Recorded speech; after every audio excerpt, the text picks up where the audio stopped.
بسم الله الرحمن الرحيم. بر محمد وآل محمد صلوات. اللهم صل على محمد وآل محمد وعجل فرجهم. بسم الله الرحمن الرحيم. We are about to begin today's program with the recitation of the Holy Quran by Brother Hadi Rizvi with a loud salawat. Allahumma salli ala.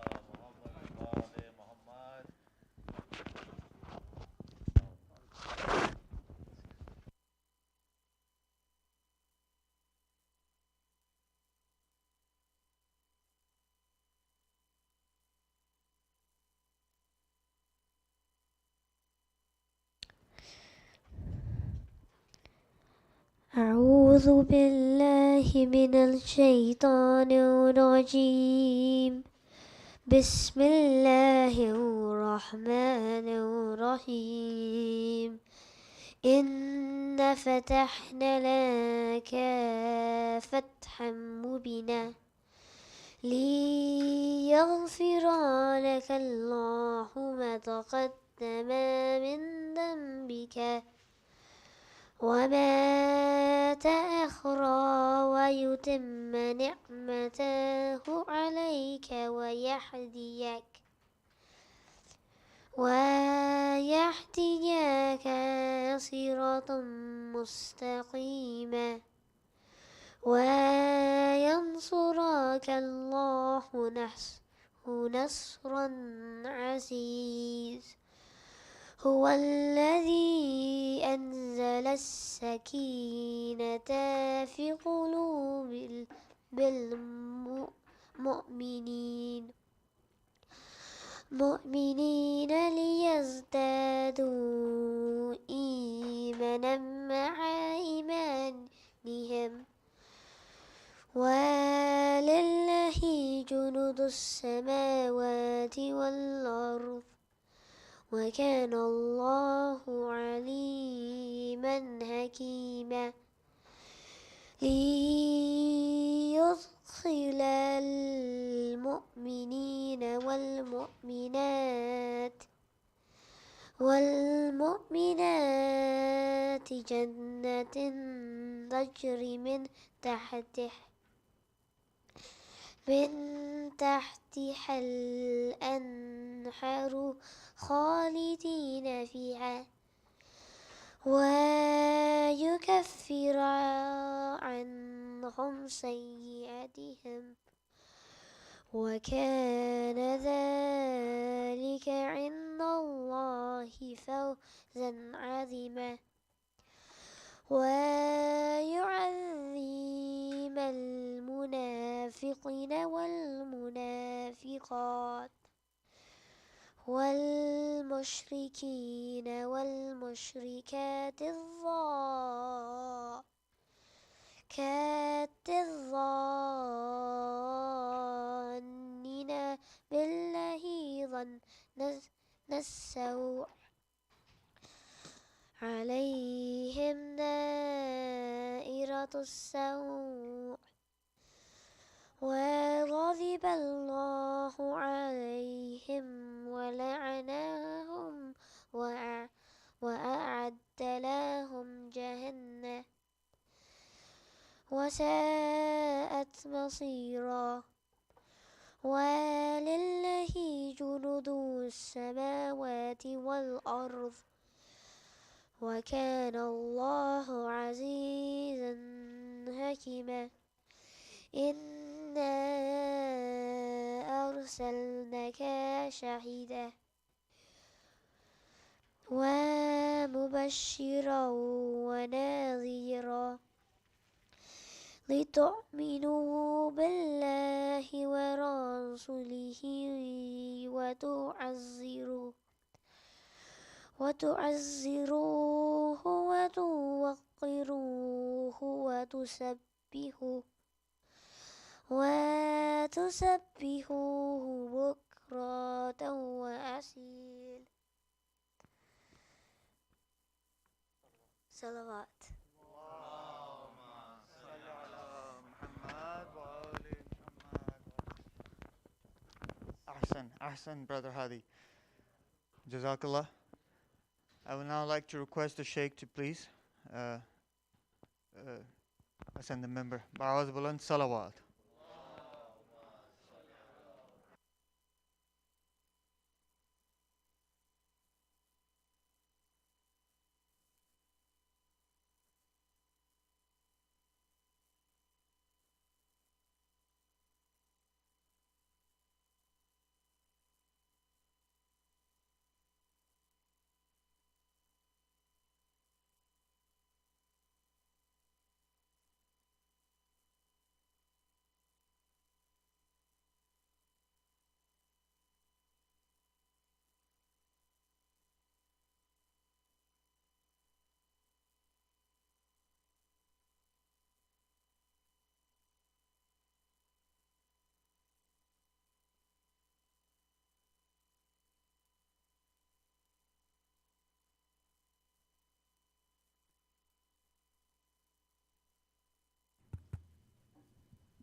اللهم صل على محمد وآل محمد وعجل فرجه.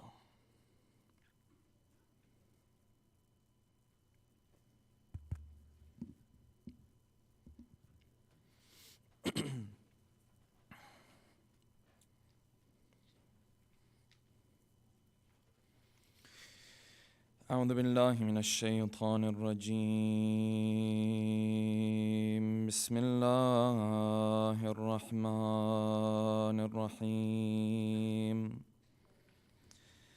الحمد لله رب العالمين،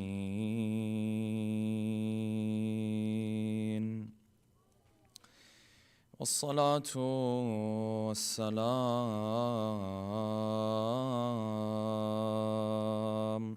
على سيدنا ونبينا وحبيب قلوبنا وشفيع ذنوبنا وطبيب نفوسنا أبي القاسم محمد. اللهم صل على محمد وآل محمد وعلى أهل بيته الطيبين الطاهرين،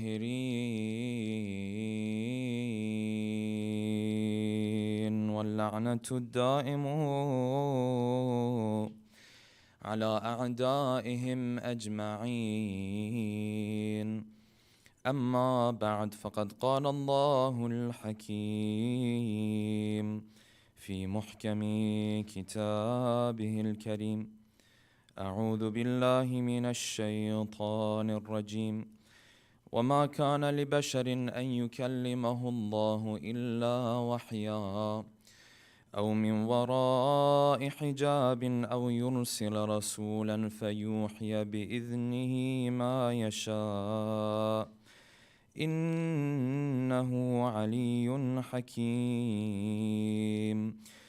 وكذلك أوحينا إليك روحا من أمرنا ما كنت تدري ما الكتاب ولا الإيمان، ولكن جعلناه نورا نهدي به من نشاء من عبادنا، وإنك لتهدي إلى صراط مستقيم.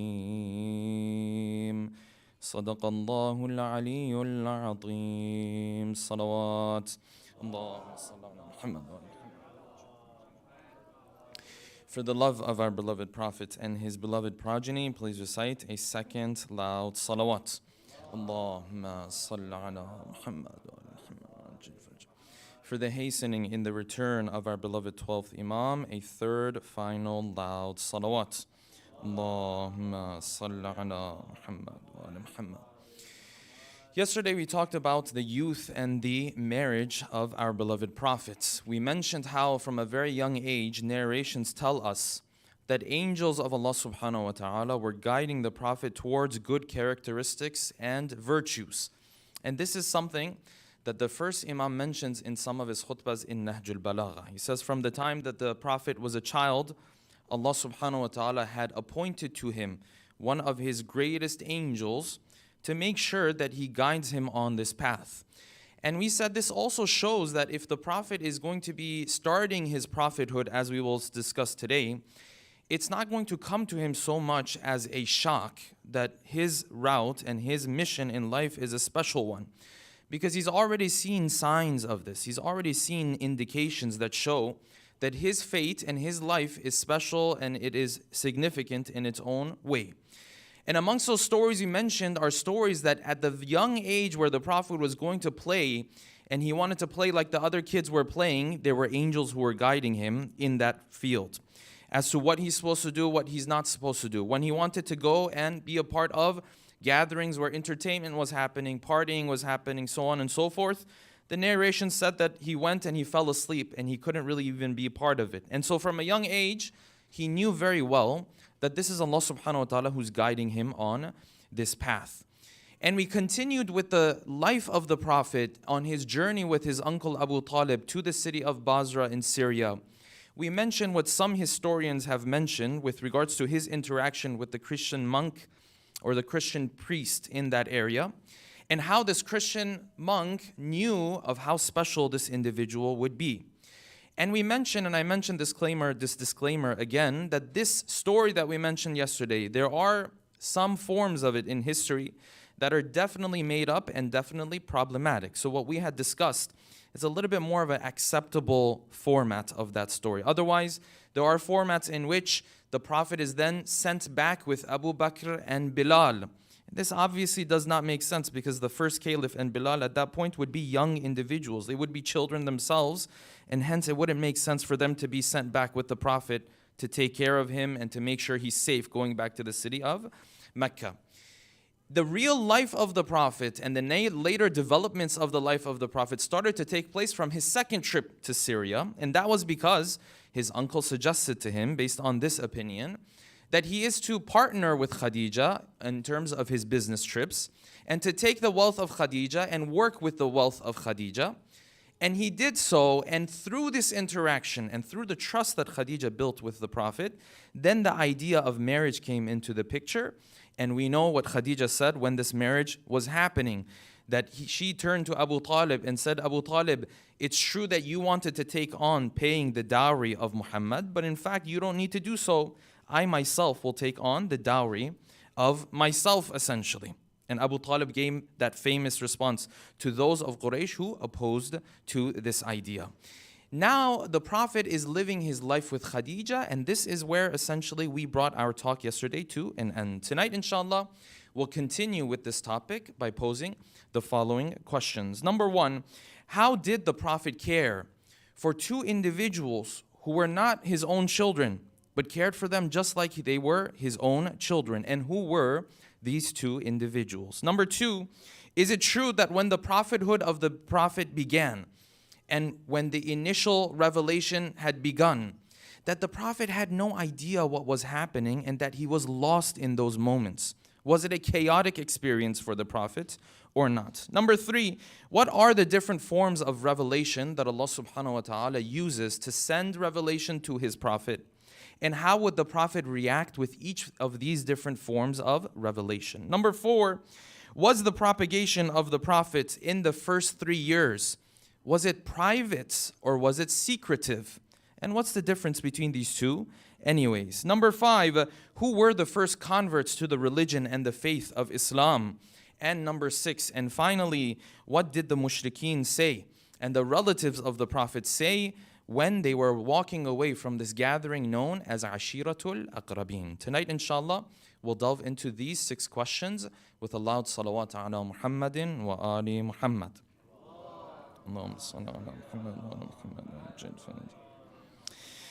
Allow us to begin from here. When you look at the life of the Prophet, you find that there were two individuals that he took under his own custody, that he took under his own support. One was an individual by the name of Zayd ibn Haritha, and the other was none but our first Imam, Ali ibn Abi Talib, salawatullahi wa salamu alayhi. Allahumma salli. And each of them coming into the household of the Prophet and being taken care of by the Prophet has its own special lessons to be learned. Zayd ibn Haritha was an individual who was bought and sold as a slave. This is before the prophethood of the Prophet has begun. And when the Prophet married Khadija, Khadija was then granted Zayd ibn Haritha by one of her relatives, and so she granted or gifted Zayd ibn Haritha to the Prophet. And this is where the story of Zayd ibn Haritha and the Prophet begins, because from this point onwards, you will see that Zayd ibn Haritha is growing up or is being taken care of in the household of the Prophet, but he will never want to separate himself from the Prophet. And in this is a huge lesson for all of us. Zayd ibn Haritha, he's of course older when he comes into the household of the Prophet than Ali ibn Abi Talib, as we will discuss. When he comes into the household of the Prophet did two things. And this was a double favor that the Prophet did to him. Firstly, the Prophet, the moment Khadija gave Zayd ibn Haritha to the Prophet as a servant, you find that the Prophet freed him. He said, you are a free man from now on. You are not a servant anymore. You are not a slave anymore. You are a free man. That was number one.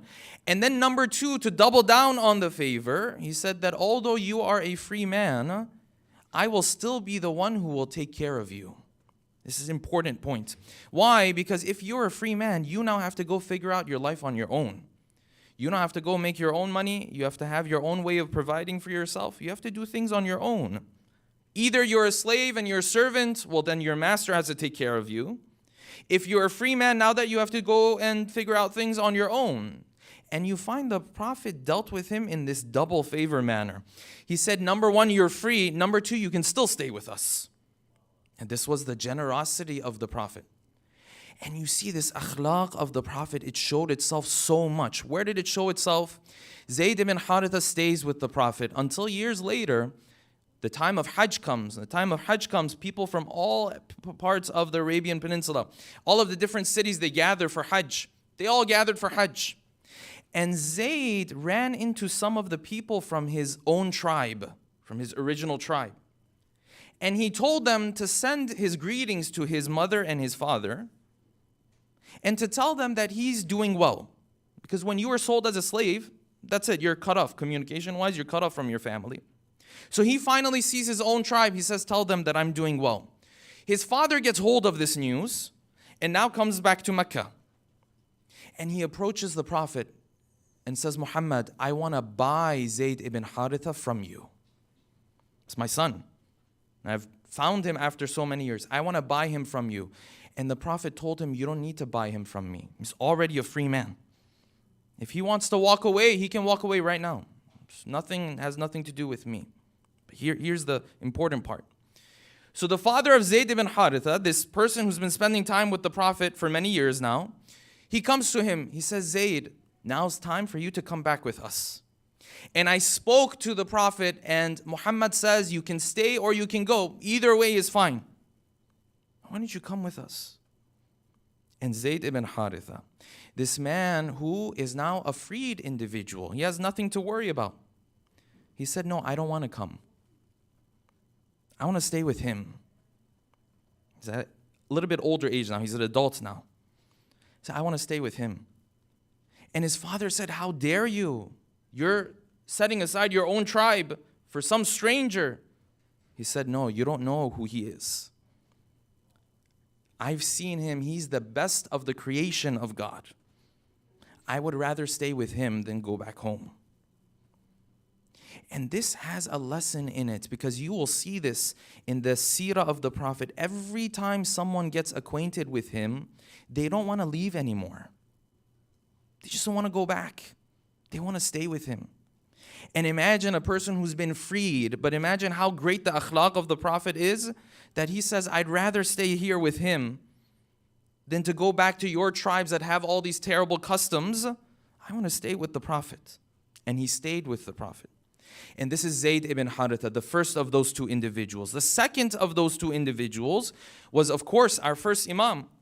Because now there came a time in Mecca where there was a drought and things were very difficult. In particular, things were very difficult for Abu Talib. Why? Because Abdul Muttalib, because I'll take that back again. It was Abu Talib. I keep going back and forth.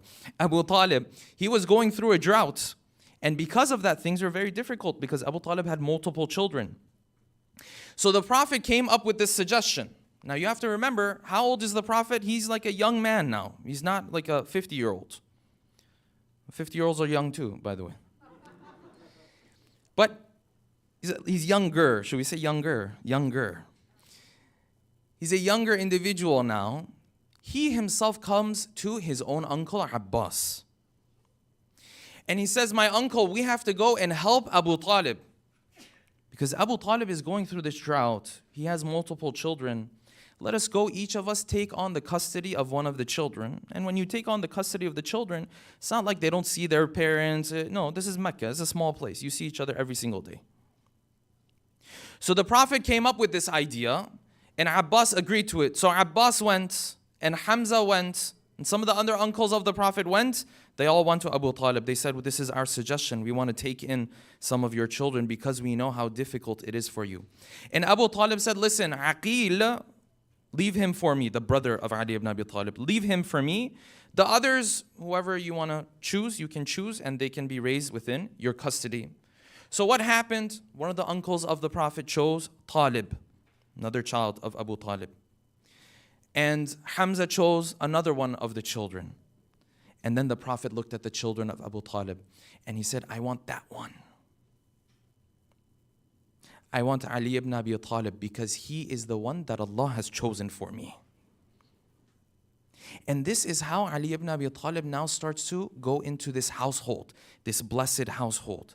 And he's going to stay in this household for so long that years after the Prophet has passed away, when people come around and say, we are the closest companions of the Prophet, Ali ibn Abi Talib will blatantly and openly tell them over and over and over again that none of you was as close to the Prophet as I was. The Prophet raised me. When we used to eat, he used to prepare food for me. When we used to go to sleep, his place of sleep and my place of sleep were beside one another. He used to embrace me. He used to teach me things every day. 7 years before anyone started praying with the Prophet, I was doing worship with the Prophet in his household. This is 7 years before the Prophethood really has even begun in a public fashion. He keeps telling them, no, my status is different. And when you look in books of history, this is just me venting a little bit. When you look in the books of history and you see what is made of history after the Prophet is not around anymore, and you see who people took up and said, this person is the closest to the Prophet, and this person is the closest to the Prophet, you understand why Ali ibn Abi Talib kept emphasizing this idea so much. Because a lot of injustice was done to him in history with regards to his role when it came to the Prophet. And you will see this the most when we discuss the night that Ali ibn Abi Talib slept in the place of the Prophet. When the Prophet went for his hijrah. Just hold on to that. We're going to come back to this idea. So now the Prophet brings Ali ibn Abi Talib into this household. When he comes into this household, he starts to live with the Prophet and Khadija. And this is where an incident has taken place that has a huge lesson for you and I. And that lesson is this: that if you pay attention, what the Prophet is doing for Ali ibn Abi Talib right now is the same exact thing that Fatima bint Asad had done for the Prophet when he was younger. When the Prophet was younger and he was an orphan and he had nowhere to go, who was the family who took him in? It was Fatima bint Asad and Abu Talib were the ones who took him in. And now he's a little bit older, he is more responsible, he has a life of his own. Now he is the one who takes the child of Fatima bint Asad into his own house.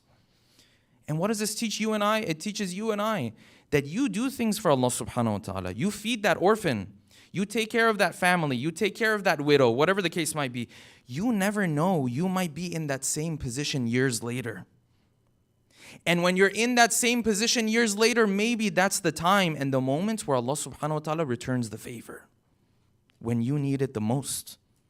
Fatima bint Asad is taking in the Prophet because she knows this is what's to be done. She's feeding him before she feeds her own children because this is what should be done. This is the right thing to do. But you never know. Fatima bint Asad is now in the same position that the mother of the Prophet technically is. She's passed away now. She's also in this position. No one there to take care of her children. And now you see Allah subhanahu wa ta'ala returns that favor. We don't know when we do good deeds, we don't know when Allah subhanahu wa ta'ala is going to return them. But you never know. He might return it back to you exactly the same way you did it for someone else. Recite a salawat, please.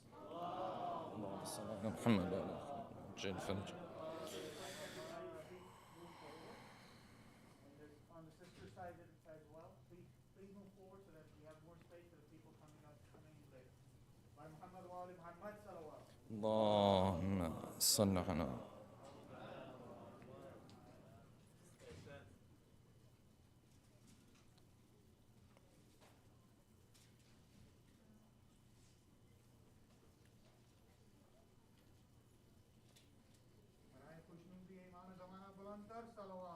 اللهم صل على محمد وآل محمد.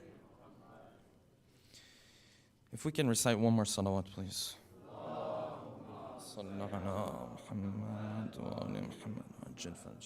This household is going to be a blessed household. And as we talk about a little bit more later on today, we will discuss as how this household became the household between the Prophet and Khadija and Ali ibn Abi Talib, who were amongst those who prayed the first. No one else was praying, and this family was praying. And this brings us closer and closer now to the age of 40 when the Prophet is going to begin his prophethood. Now, side note here before we continue with the discussion. What does it mean when we say the Prophet is going to begin his prophethood? There's long discussions about this. Was the Prophet a prophet at the time of his birth? Was the Prophet a prophet before he even came into this world? This is a long and deep discussion and one that needs philosophical foundations for us to discuss. But to make a long story short, they say the Prophet has two different levels of existence. It's a higher level of existence, and he has a materialistic level of existence. At the materialistic level of existence, he is not born, and then he's born, and he's the one who came after all of the prophets. He's the last prophet, so on and so forth. At a higher level of existence, no. He's the one who's a prophet before all of the prophets are even created. And this is because a number of narrations that we have within our school of thought, there's an abundance of them, but even in the Sunni school of thought, that the Prophet said that I was a prophet, kuntu nabiyyan, وَآدَمُ بَيْنَ الْمَاءِ وَالطِّينِ, and that Adam was still being created. And the narration is narrated in a number of different ways. This is a long discussion. I just don't want to go down this route because it's an irfani discussion, philosophical discussion, theological discussion, and one that is going to take too much of our time in reality. But let's keep that as a side note. When we say the prophethood of the Prophet is about to begin, he didn't know this and now he knows this, it seems as though we are referring more to the physical and the materialistic level of his existence. That existence that wasn't there before, and then he's born because of Amina and he's brought into this world, and so on and so forth. There is a deeper way of looking at his existence, one that we don't have time to go into right now. Nonetheless, the Prophet is he is going to this cave known as the cave of Hira. And when he's going to this cave of Hira, of course the isolation is helpful. He's looking at the people of his time and he realizes, first of all, that something special is going to happen to him eventually. He already knows this from his childhood.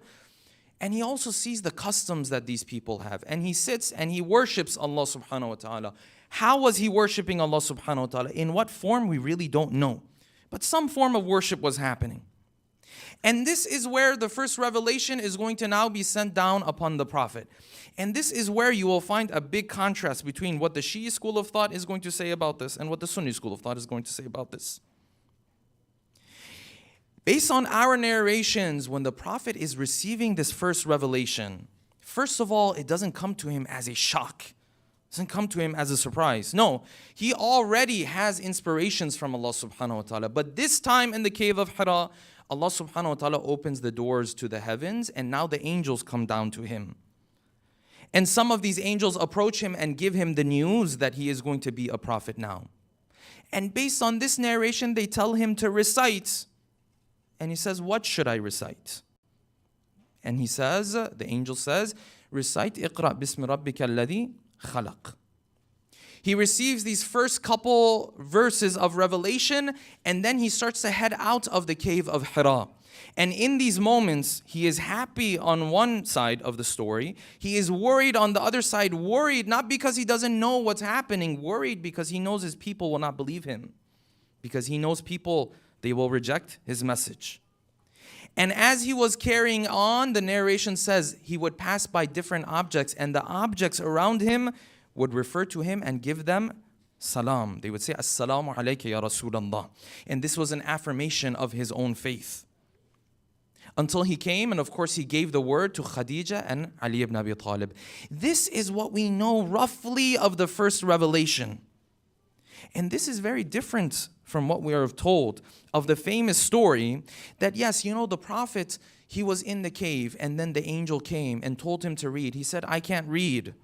And the angel squeezed him and he said, read. He said, I can't read, and squeezed him a second time and said, read. He said, Ma ana biqari, I can't read. I don't know how to read.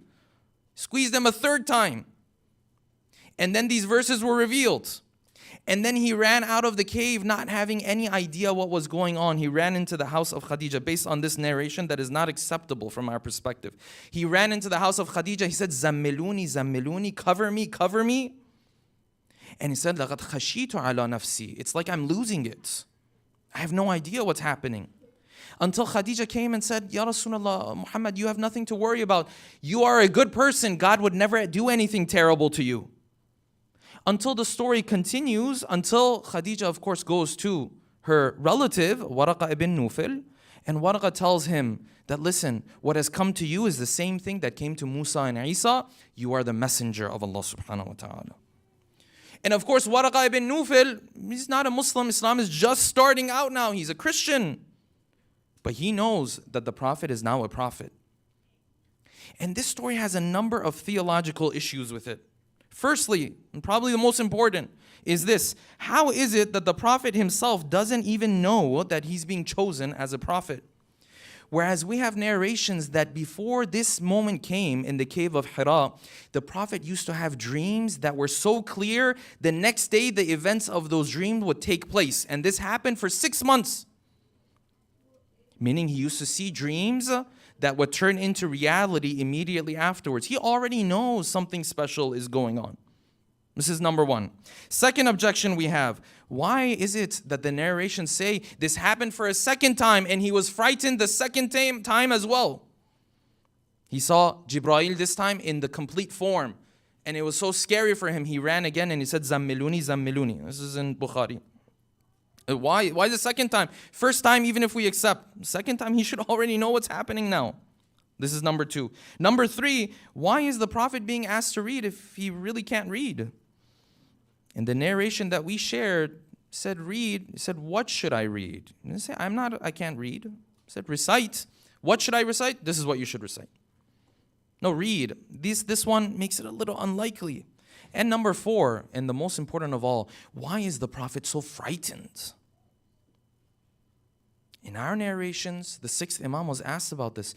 He said, how is it that when a messenger of God, the revelation is sent to him, how is it that he knows this is divine inspiration and not inspiration from some jinn or some shaitan or something like that?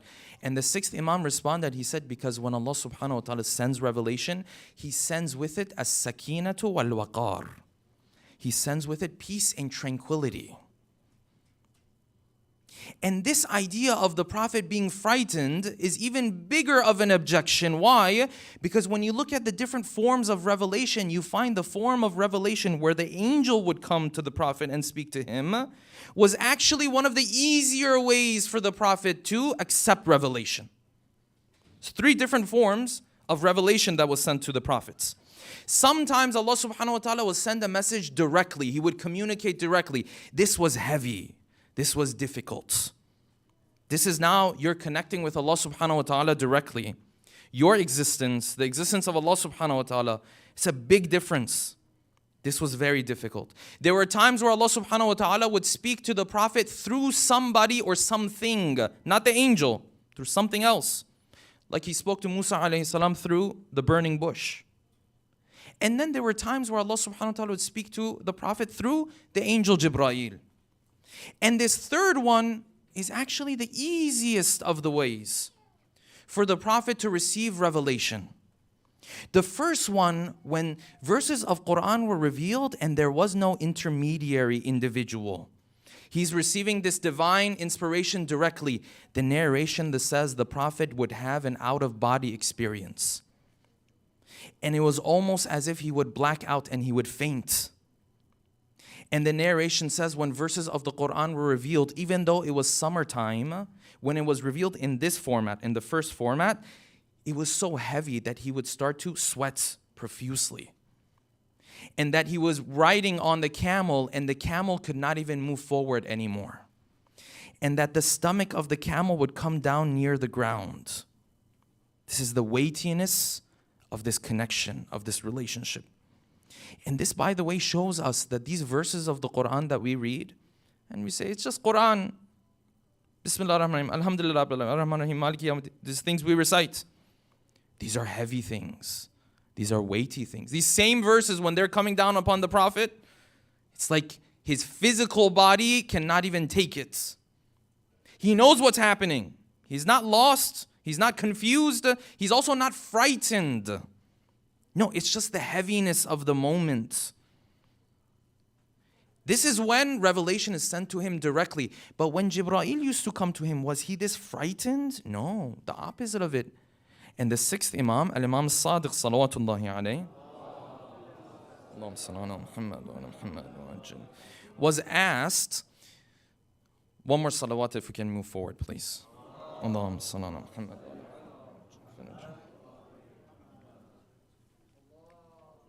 Allahumma salli ala Muhammad.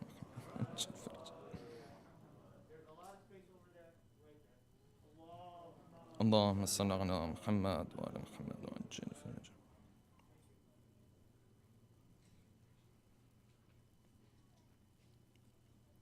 One more salawat, please. Allahumma salli ala Muhammad wa ala Muhammad wa ajil. So when they asked the sixth Imam with regards to the type of revelation that the Prophet used to receive, his companion asked him, he asked him about those moments where the Prophet used to faint, have this out-of-body experience. Again, not frightened, not confused. No, just the heaviness of the moment. He asked the sixth Imam, he said, is it true that the Prophet used to faint like this when revelation was sent upon him, when Jibreel used to come to him? The Imam said, no. Said, no, this is not for when Jibreel used to come to him. When Jibreel used to come to the Prophet, he used to sit in front of him the way a servant sits in front of his master. This is how Jibreel used to come to the Prophet. Not this idea that he saw Jibreel in the skies and then he started so frightened, he ran in the house and he said, cover me, cover me. These two schools of thought within Islam have a very different understanding of what the first revelation looked like.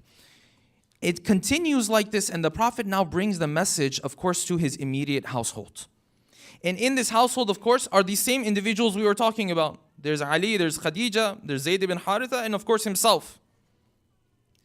And when he brings this message to these individuals, we read in history that the first female to convert was none but Khadija, and the first male to convert was none but our first Imam. And in history, it's very interesting and it's really painful in reality. When it comes to the first Imam, they say he was a child. So, his belief was not a real belief. He was a child. And hence the first man to believe in the Prophet was somebody else. He was the first child to believe in the Prophet. The first man was somebody else. And it's very, very interesting because while the Prophet is in Mecca and while Ali ibn Abi Talib is very young now, maybe 11, 12, 13 probably, somehow, some way, the Prophet keeps tasking this child with a lot of the things he needs to get done, including bringing some of the other converts to the religion of Islam. When Abu Dhar comes to Mecca and he needs a place to stay, it's Ali ibn Abi Talib who goes and guides him, and tells him, listen, you can come to our house. And when Abu Dhar is sitting there and is not speaking about why he has come to Mecca, it's Ali ibn Abi Talib who says, why have you come to Mecca? And when Abu Dhar wants to find out if this messenger really, what he's carrying with himself is the truth or not, Ali ibn Abi Talib tells him, come with me. This is the 12-year-old child who has no idea what he's doing, na'udhu billah? No. This Ali ibn Abi Talib is the first. And this household was such a strong and blessed household that others who used to come and see this household, they used to sit and just be astonished at this household. And amongst them is an individual by the name of Afif, who used to go on business trips. He says, I came to the house of the uncle of the Prophet in Mecca. And I looked from the house of the Prophet upon the Kaaba. And when I looked, I saw this man is praying, and with him this woman, and with them this younger individual. They go to ruku, they go to sajda, they do this prayer. Of course, prayer in its form, in its complete form, has not been legislated yet with all of the details yet. And Afif says, I turned to Abbas, the uncle of the Prophet, and I said, who is this person? What are they doing? And Abbas said, this is my nephew. And the other one is also my nephew. One of them is the children of Abdullah. The other one is the children of Abu Talib. He said, this nephew of mine, he says that Allah subhanahu wa ta'ala speaks to him. And they come here and they worship Allah subhanahu wa ta'ala. And there is no one else on the face of earth that worships this God of theirs other than these three. And this shows you the strength that this household had. Ali ibn Abi Talib is not a 50-year-old, a 60-year-old. He's 12, 13, 14 maybe at this age. But you see that faith. The strength of that faith that would carry Ali ibn Abi Talib throughout his whole life. It's showing itself at such a young age. And Afif says, later on, I used to sit back and regret and say, I wish I was also part of that initial group who embraced the faith before anybody else was willing to embrace the faith. And it is like this that this private propagation of the message now begins. And some have said this was a secretive period of the Prophet, but in reality, it wasn't a secretive period of the Prophet. It was a private period of propagation, meaning the Prophet was only going to people who would approach him. It wasn't a propagation where he would go out and publicly challenge the idols. It was private. It wasn't secretive, meaning Quraysh knew what he was saying. Quraysh knew what he was saying. They just didn't care. Like, yes, this is the yatim of Abu Talib and Abdul Muttalib. He says God speaks to him. Who cares? Let him say it. Because he has not come out to now publicly do what? Challenge these idols yet. Who cares? And so it wasn't so much of a secretive period. It was a private period, meaning that the Prophet was only calling people that were just close to him. And if Quraysh already knew about it, well, that's fine. They also know about it. Doesn't bother them, doesn't bother him either. Maybe now and then they would come make fun of him a little bit, whatever the case may be. It wasn't a serious problem yet. This portion of the period of the propagation of the Prophet is going to now continue for 3 years. And it is within these 3 years that key individuals are now going to embrace the faith. Amongst them was not but Abu Dhar that we mentioned already, and Zayd ibn Haritha. And historians have mentioned a number of others who embraced the faith during this time. Until the time came where Allah subhanahu wa ta'ala now told the Prophet, now you have to make the propagation open. Now you have to start to do it publicly. And the first stop in doing this public propagation for the Prophet was to bring this propagation to his own relatives, to his aqrabeen. So what happened? Some have said verses of the Quran were revealed in this regard. Some say no, this was just what the Prophet was tasked to do. He called out and he invited a number of his relatives to come and get together for a gathering. And of course, who did he task with the task of going and inviting everyone and putting together this gathering? None but this supposed child. It was nobody but Ali ibn Abi Talib. Ali goes and he starts to speak to the other children of Abu Talib and Abdul Muttalib, and he starts to gather them. Narrations say, the people, the relatives, they say the moment Ali left, we used to start to smile at each other and we used to make fun of them. We say Muhammad is inviting us to a gathering. How can he even host us? There's so many of us. He's not even going to have enough food for us. whatever, we'll go. But we don't know how he's gonna do this. So the narration says that the day that everyone gathered, then the food was brought. And they themselves say, each one of us was a grown adult. We could have had so much more food, but we ate from this food and we ate from this food. But as much as we ate from this food, it wouldn't end. And then afterwards, the Prophet looked to Ali ibn Abi Talib. He said, Isqil qawm, bring water for them. So now Ali went around and brought this water.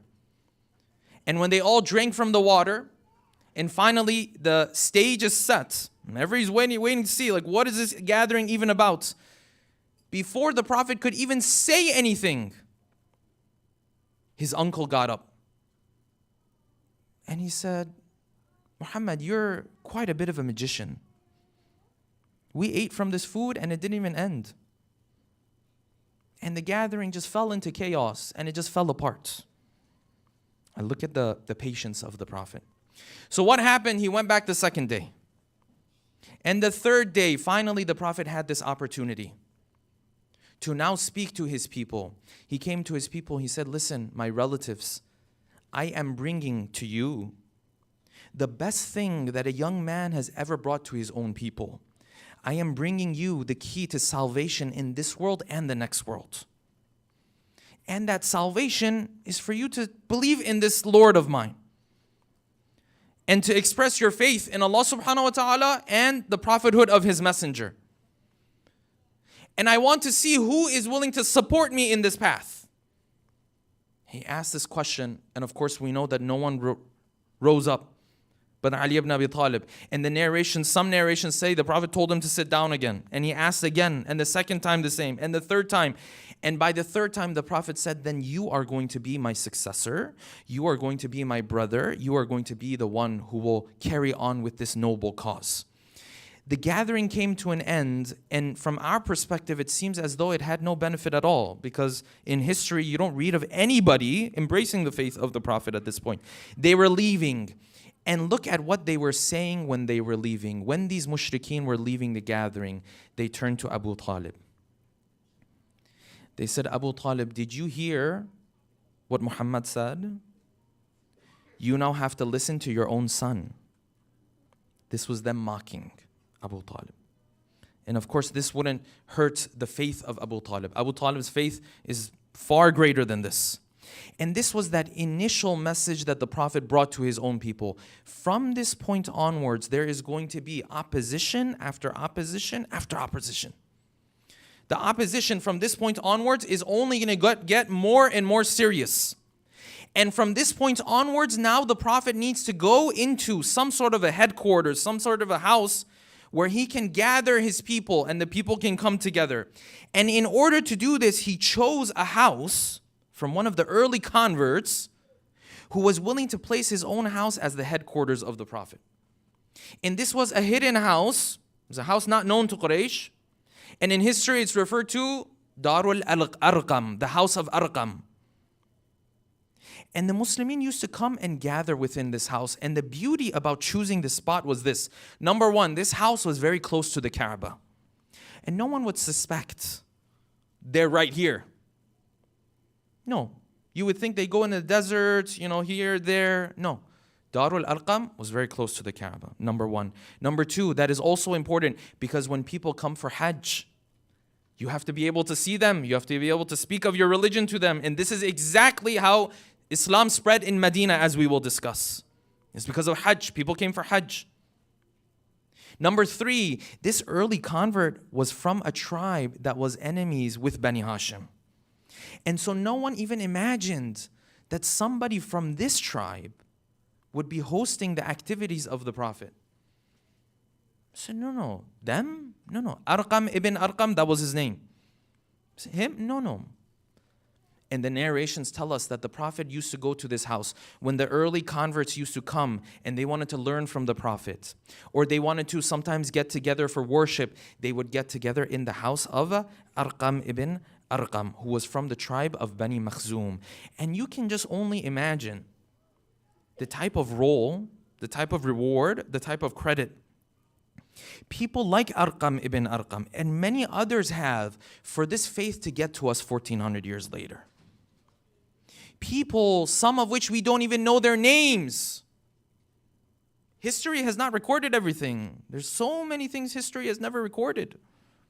People who are willing to commit to the cause of the Prophet from early on. And you and I, we're sitting here because of the efforts that they put in. Some of them, we don't even know their names. This headquarters is going to become the place where the Prophet is going to come and go to. Some have said a number of months, some have said a number of years, until that time comes where the Prophet now is going to speak publicly and challenge all of the idols, not just to Bani Hashim and not just to the children of Abdul Muttalib and Abu Talib as he has already done, but now to all of Arab and to all of Quraysh. And when that begins, that opens a new chapter of the resistance and a new chapter of torture and persecution that is going to come the way of the Muslims. We'll end our talk here tonight, inshallah. And with that, we'll bring today's talk to an end. Let us take a moment to recite Surah Al-Fatiha for all of your marhumin and marhumat, especially the marhumin and marhumat of the sponsors of tonight's program, from our own community, from the St. Louis community, with a loud salawat ala Muhammadin wa ali Muhammad. Allahumma salli ala Muhammad wa ali Muhammad wa ajil farajah. Bismillah ar-Rahman ar-Rahim. Alhamdulillah Rabbil Alameen. Ar-Rahman ar-Rahim. Maliki yawmiddin. Iyyaka na'budu wa iyyaka nasta'in. Ihdina as-siratal mustaqim. Siratal ladzina an'amta alayhim. Bismillah ar-Rahman ar-Rahim. Qul huwallahu ahad. Allahus samad. Lam yalid.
Mu'mineen, as we prepare our safs, please remember that inshallah, for the mu'mineen who are breaking fast with us here at CFK, after namaz, please settle down, and the dastarkhan is going to be put out, and just sit on the dastarkhan, and the niyaz is going to be served to you.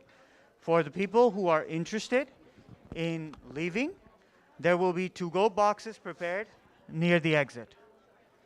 There is also a facility to have iftar served to mothers with young children in one of the rooms on the corner.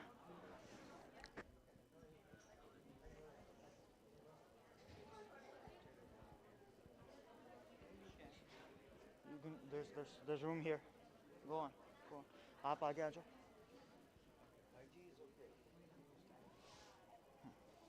Sit. Is it wet? आपको wet feel हो रहा है? अगर feel हो रहा है तो मैं carpet बिछा दूँ. Okay.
الله أكبر الله أكبر الله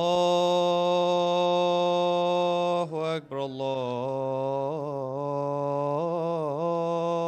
الله أكبر أشهد أن لا إله إلا الله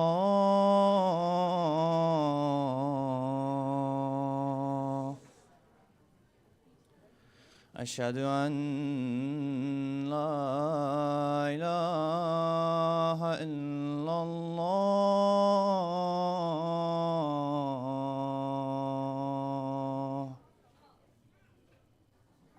أشهد أن محمدًا رسول الله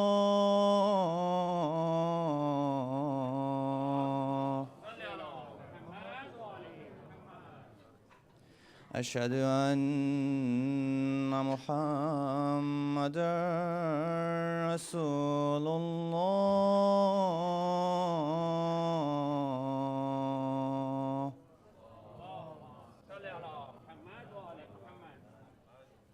أشهد أن عليًا ولي الله أشهد أن عليًا حجة الله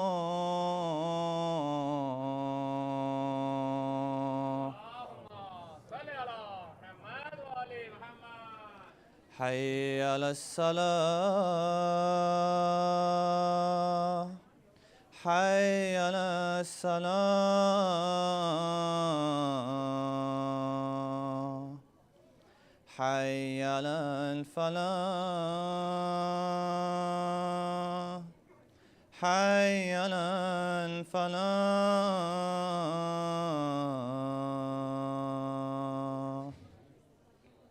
حي على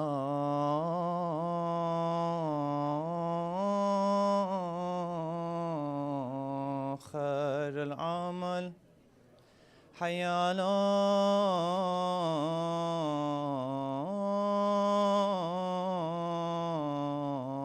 خير العمل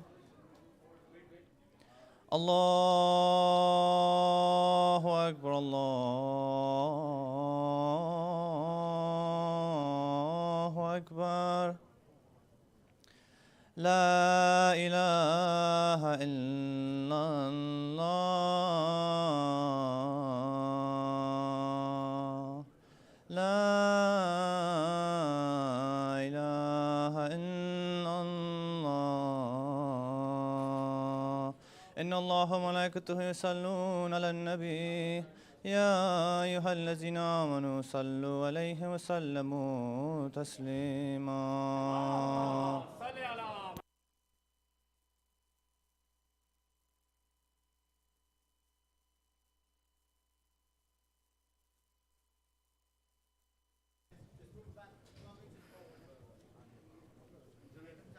Let's please, yes, follow the instructions, please. Let's move forward a little so that we can have more safs in the back for the moment. Yes. Jazakallah.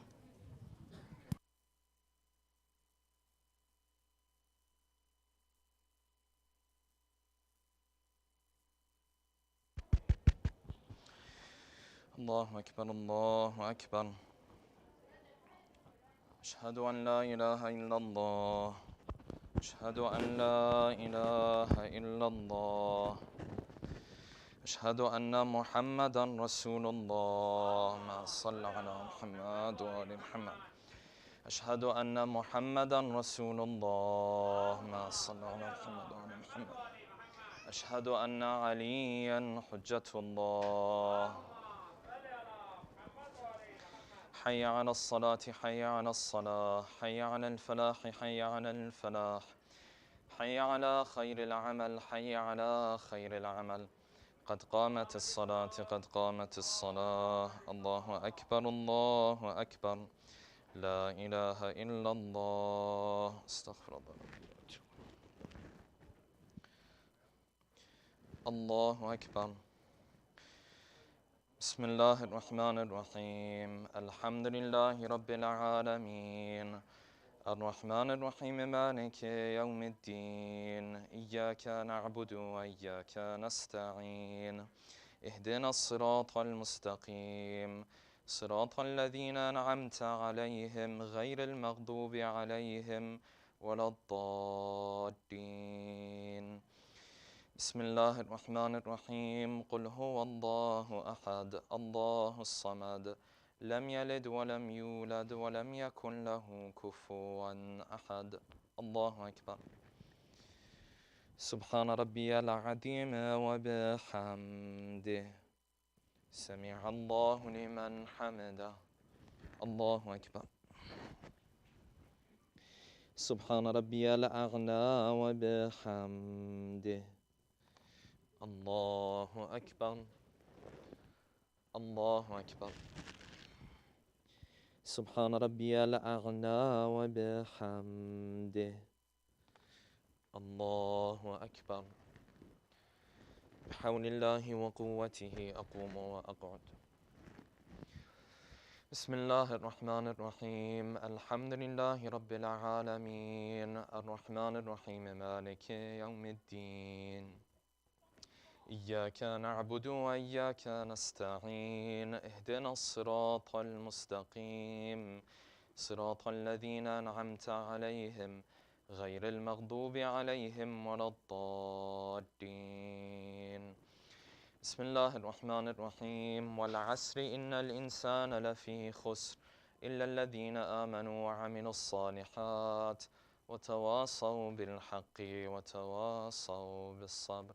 الله أكبر. اللهم صل على محمد وآل محمد. اللهم ارزقنا توفيق الطاعة وبعد المعصية. اللهم عجل لوليك الفرج. اللهم اغفر للمؤمنين والمؤمنات والمسلمين والمسلمات. الله أكبر.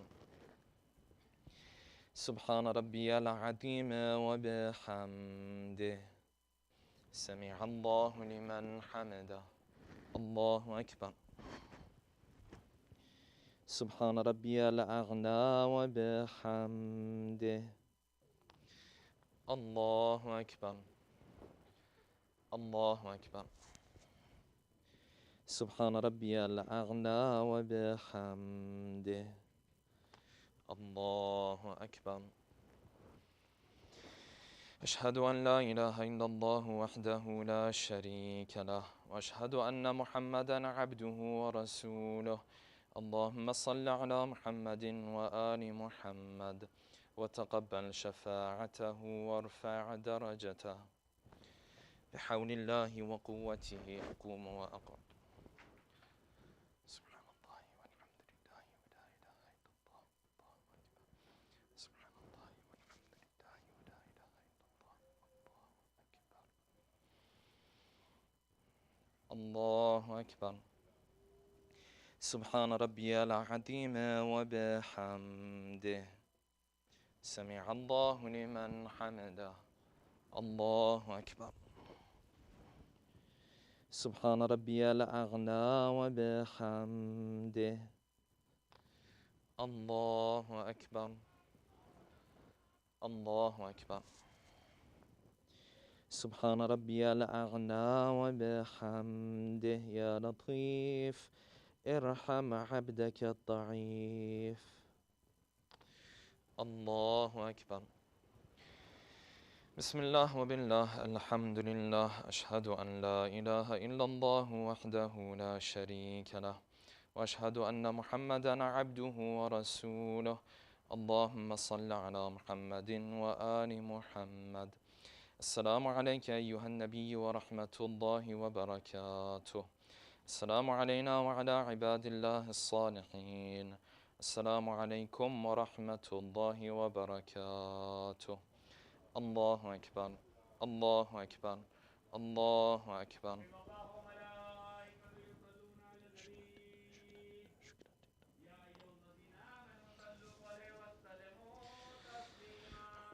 اللهم صل على محمد وآل محمد. اللهم صل على محمد وآل محمد. اللهم صل على محمد وآل محمد. لا إله إلا الله، لا إله إلا الله.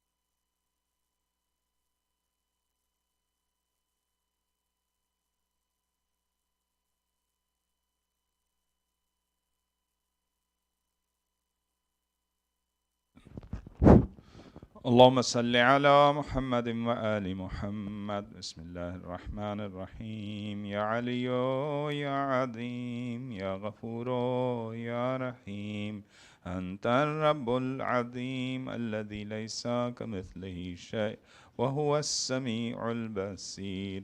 وهذا شهر نظمته وكرمته وشرفته وفضلته على الشهور، وهو الشهر الذي فرضت صيامه عليه، وهو الشهر رمضان الذي أنزلت فيه القرآن هدى للناس وبينات من الهدى والفرقان، وجعلت فيه ليلة القدر وجعلتها خيرا من 1000 شهر. فيا ذا المن ولا يمن عليك، من علي بفكاك رقبتي من النار، في من تمن عليه وادخلني الجنة برحمتك يا أرحم الراحمين. صلوات.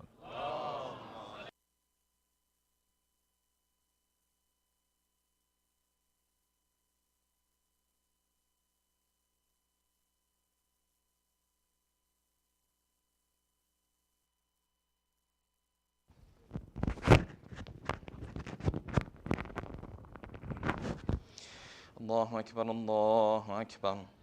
أشهد أن لا إله إلا الله، أشهد أن لا إله إلا الله، أشهد أن محمدا رسول الله. اللهم صل على محمد.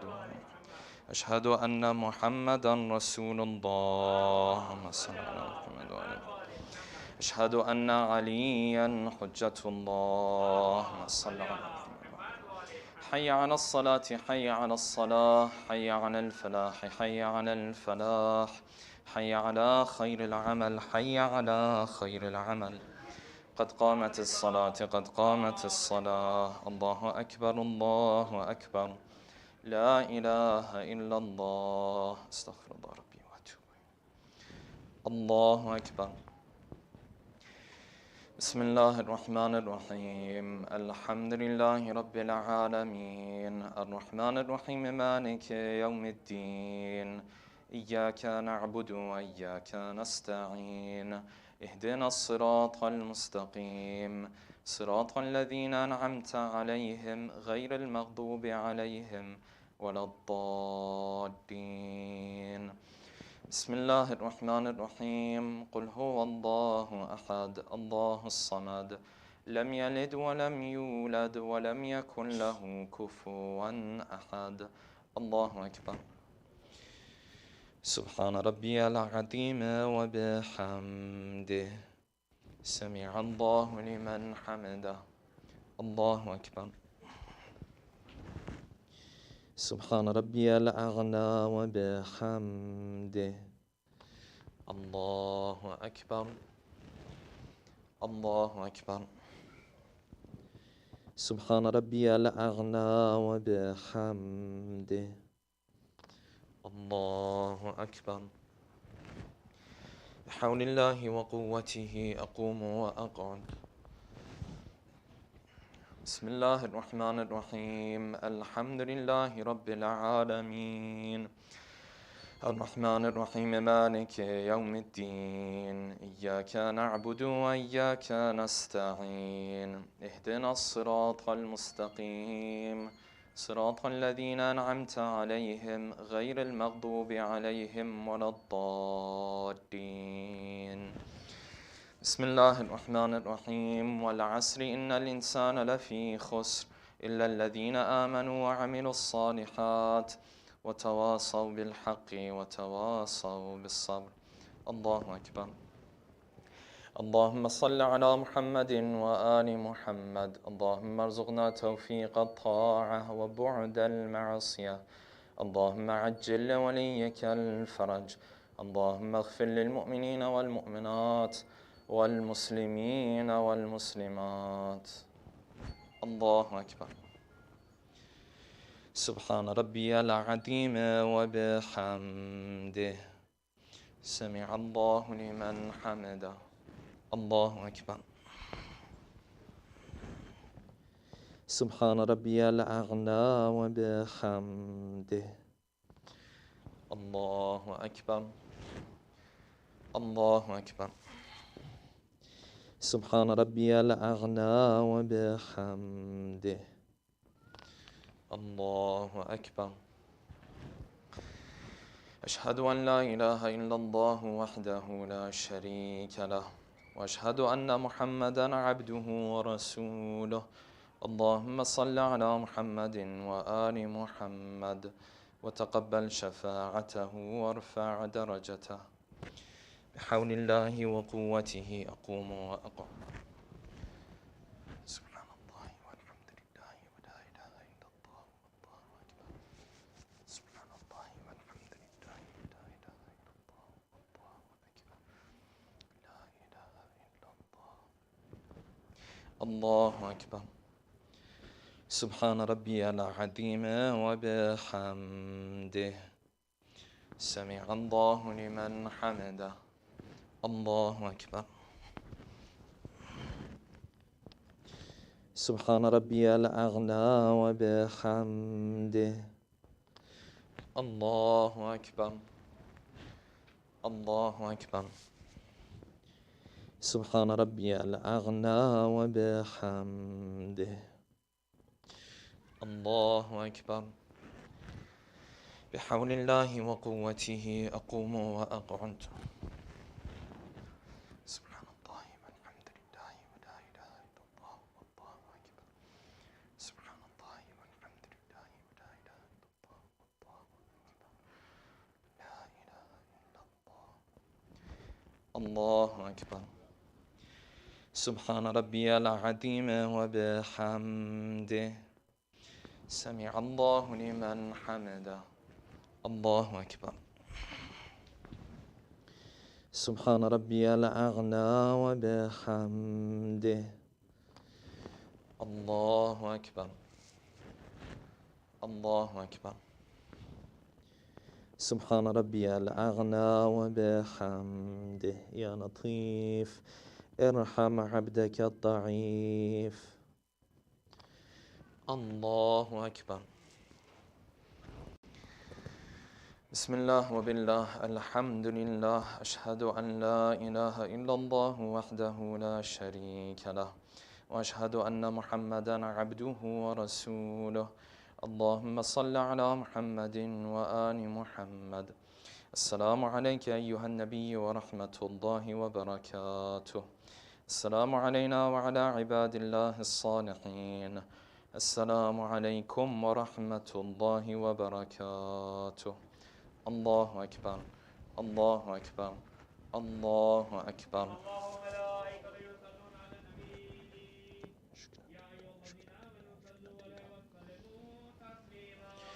اللهم صل على محمد اللهم صل على محمد وآل محمد اللهم صل على محمد وآل محمد لا إله إلا الله لا إله إلا الله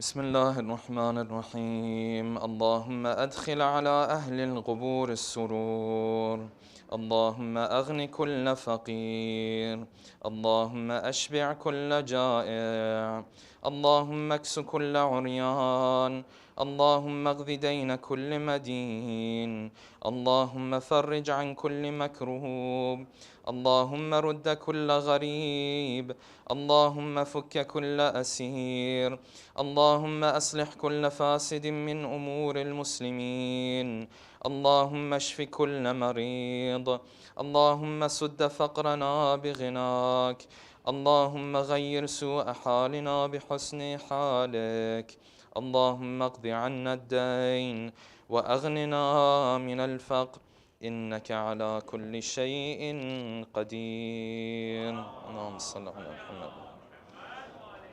Inshallah, ziyarat will be after the dua.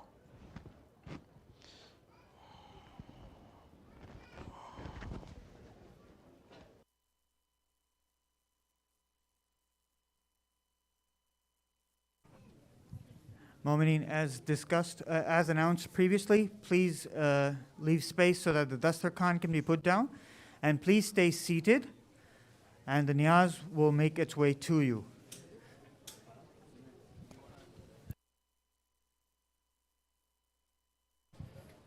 Inshallah, after iftar and after dua iftatah, we will have a Q&A session with Sheikh Mahdi Rastani tonight. So please stick around, and it will be beneficial for everybody. Thank you for your cooperation. Please sit down where the Dastarkhan is being put down, and the niyaz will make its way to you. For the people who wish to leave, you will be handed packets on the exit.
Momineen, I would request the kids to please stay seated. We're distributing pizzas for the kids, inshallah.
Mu'mineen, inshallah, in the next 5 minutes, we will have the recitation of Dua Iftatah.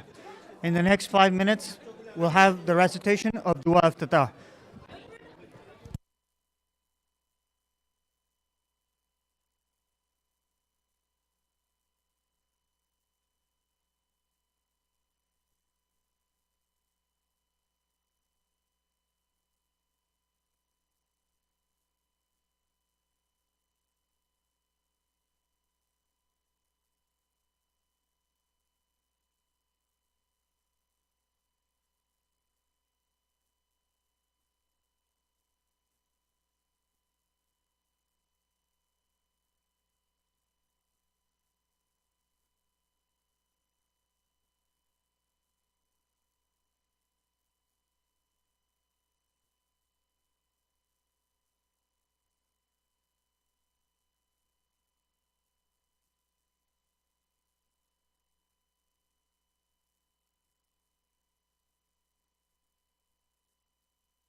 Mu'mineen, let us start settling down. We are about to start Dua Iftatah shortly.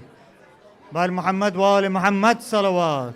Allahumma salli ala Muhammad wa ali Muhammad. Ajil farajum.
Mu'mineen, we are starting dua iftitah. Inshallah, let us please settle down. Bar Muhammad wa ali Muhammad salawat.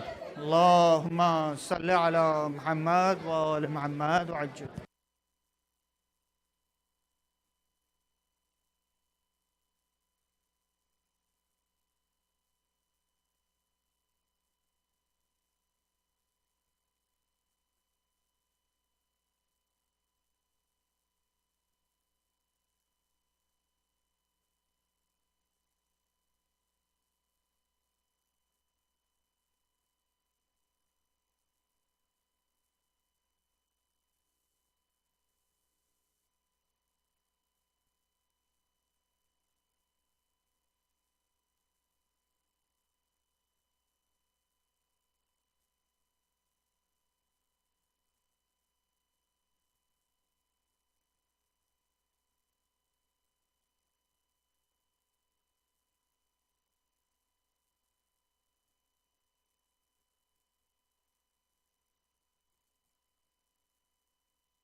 اللهم صل على محمد وآل محمد.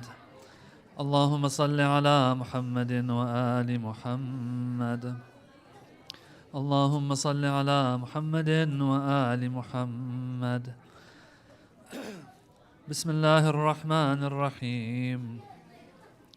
اللهم إني أفتتح الثناء بحمدك وأنت مسدد للصواب بمنك، وأيقنت أنك أنت أرحم الراحمين في موضع العفو والرحمة، وأشد المعاقبين في موضع النكال والنقمة، وأعظم المتجبرين في موضع الكبرياء والعظمة. اللهم أذنت لي في دعائك ومسألتك، فاسمع يا سميع مدحتي، وأجب يا رحيم دعوتي، وأقل يا غفور عثرتي. فكم يا إلهي من كربة قد فرجتها، وهموم قد كشفتها، وعثرة قد أقلتها، ورحمة قد نشرتها، وحلقة بلاء قد فككتها. الحمد لله الذي لم يتخذ صاحبة ولا ولدا، ولم يكن له شريك في الملك، ولم يكن له ولي من الذل، وكبره تكبيرا.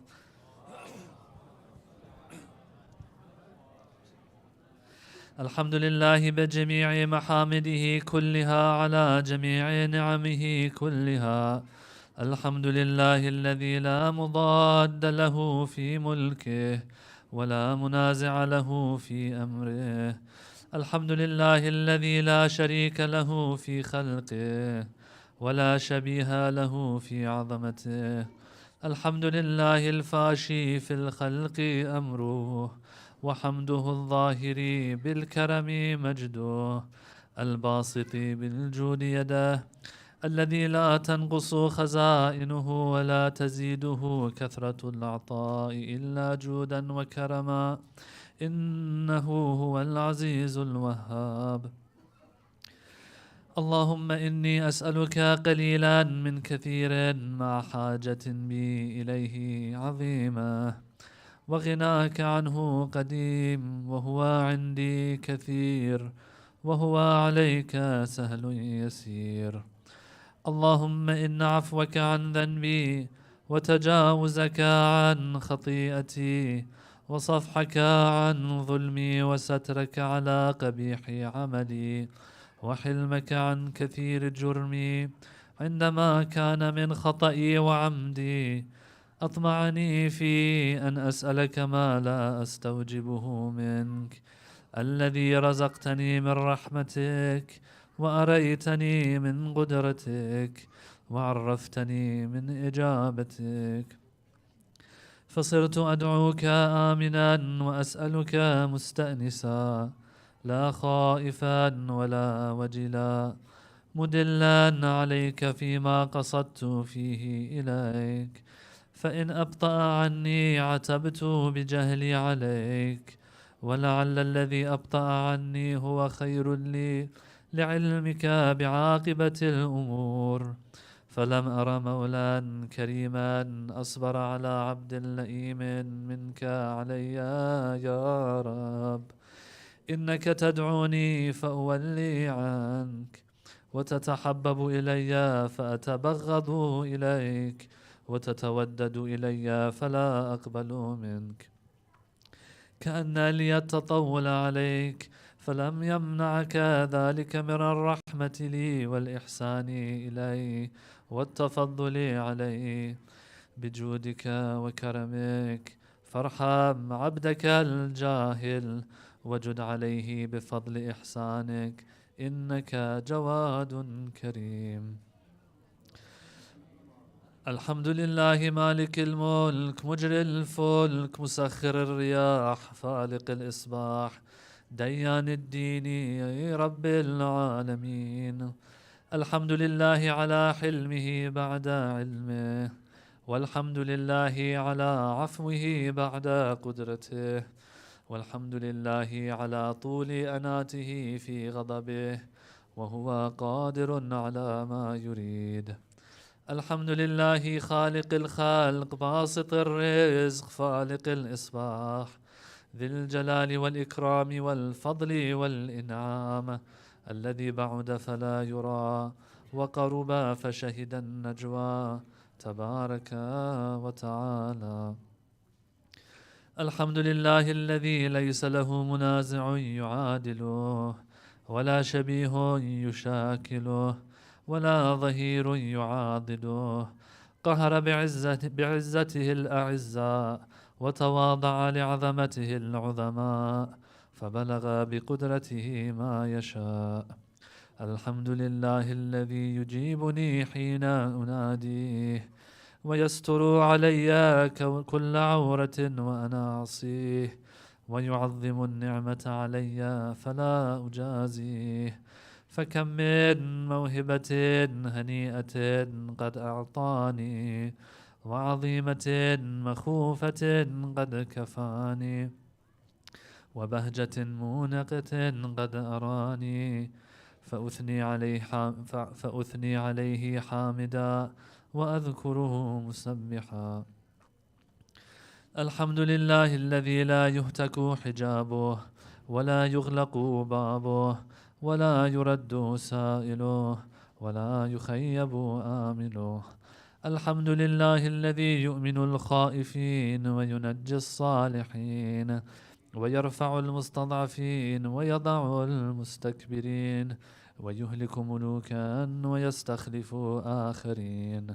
الحمد لله قاصم الجبارين، مبير الظالمين، مدرك الهاربين، نكال الظالمين، صريخ المستصرخين، موضع حاجات الطالبين، معتمد المؤمنين. الحمد لله الذي من خشيته ترعد السماء وسكانها، وترجف الأرض وعمارها، وتموج البحار ومن يسبح في غمراتها. الحمد لله الذي هدانا لهذا وما كنا لنهتدي لولا أن هدانا الله. الحمد لله الذي يخلق ولم يخلق ويرزق ولا يرزق ويطعم ولا يطعم ويميت الأحياء ويحيي الموتى وهو حي لا يموت بيده الخير وهو على كل شيء قدير.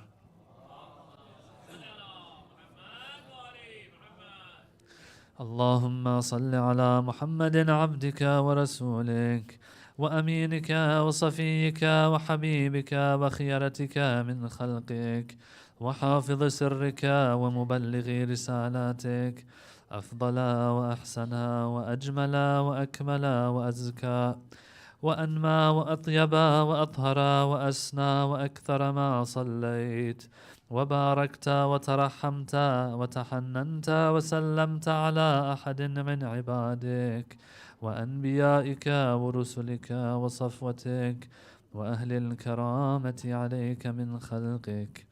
اللهم وصل على علي أمير المؤمنين ووصي رسول رب العالمين، عبدك ووليك وأخي رسولك وحجتك على خلقك وآيتك الكبرى والنبأ العظيم. وصل على الصديقة الطاهرة فاطمة سيدة نساء العالمين، وصل على سبطي الرحمة وإمامي الهدى الحسن والحسين سيدي شباب أهل الجنة. وصل على أئمة المسلمين علي بن الحسين ومحمد بن علي وجعفر بن محمد وموسى بن جعفر وعلي بن موسى ومحمد بن علي وعلي بن محمد والحسن بن علي والخلف الهادي المهدي، حججك على عبادك وأمنائك في بلادك صلاة كثيرة دائمة. اللهم وصل على ولي أمرك القائم المؤمل والعدل المنتظر وحفه بملائكتك المقربين وأيده بروح القدس يا رب العالمين. اللهم اجعله الداعي إلى كتابك والقائم بدينك، استخلفه في الأرض كما استخلفت الذين من قبله، مكن له دينه الذي ارتضيته له، أبدله من بعد خوفه أمنا يعبدك لا يشرك بك شيئا.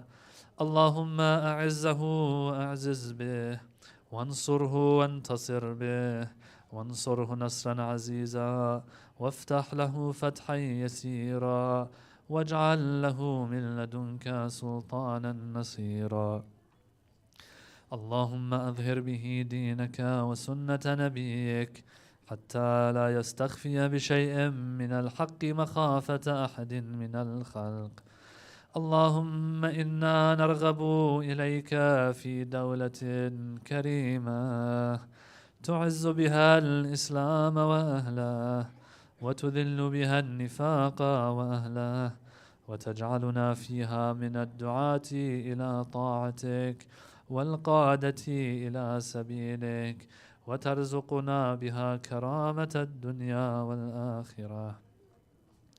اللهم ما عرفتنا من الحق فحملناه، وما قصرنا عنه فبلغناه.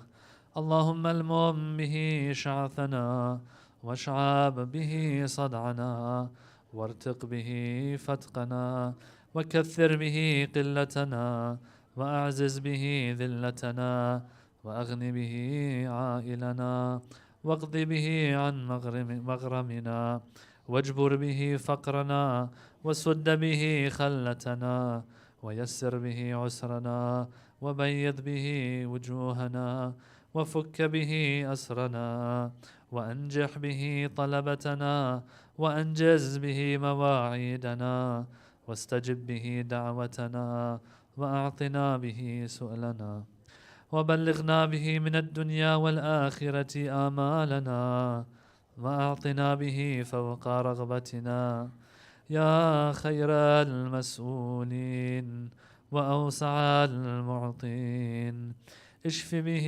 صدورنا وأذهب به غيظ قلوبنا، واهدنا به لما اختلف فيه من الحق بإذنك، إنك تهدي من تشاء إلى صراط مستقيم.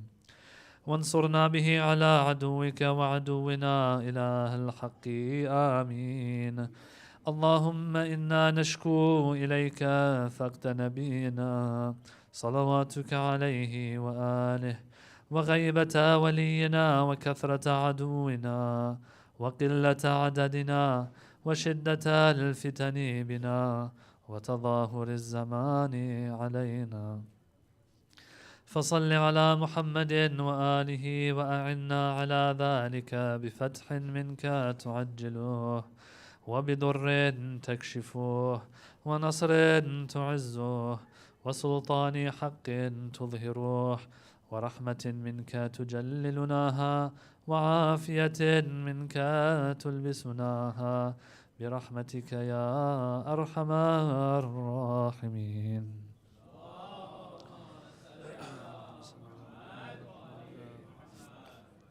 اللهم كن لوليك الحجة ابن الحسن صلواتك عليه وعلى آبائه في هذه الساعة وفي كل ساعة وليا وحافظا وقائدا وناصرا ودليلا وعينا، حتى تسكنه أرضك طوعا وتمتعه فيها طويلا، برحمتك يا أرحم الراحمين.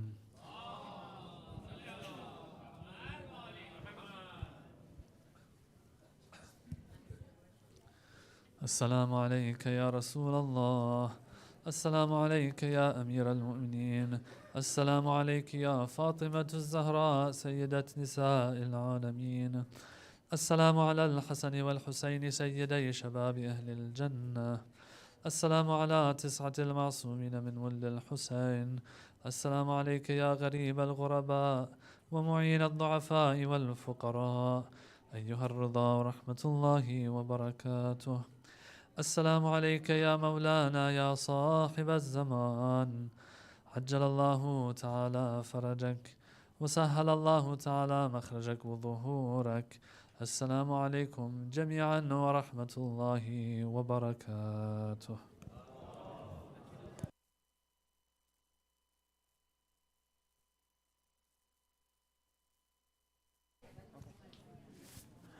We are going to start our Q&A with Sheikh Amin shortly, so please start settling down.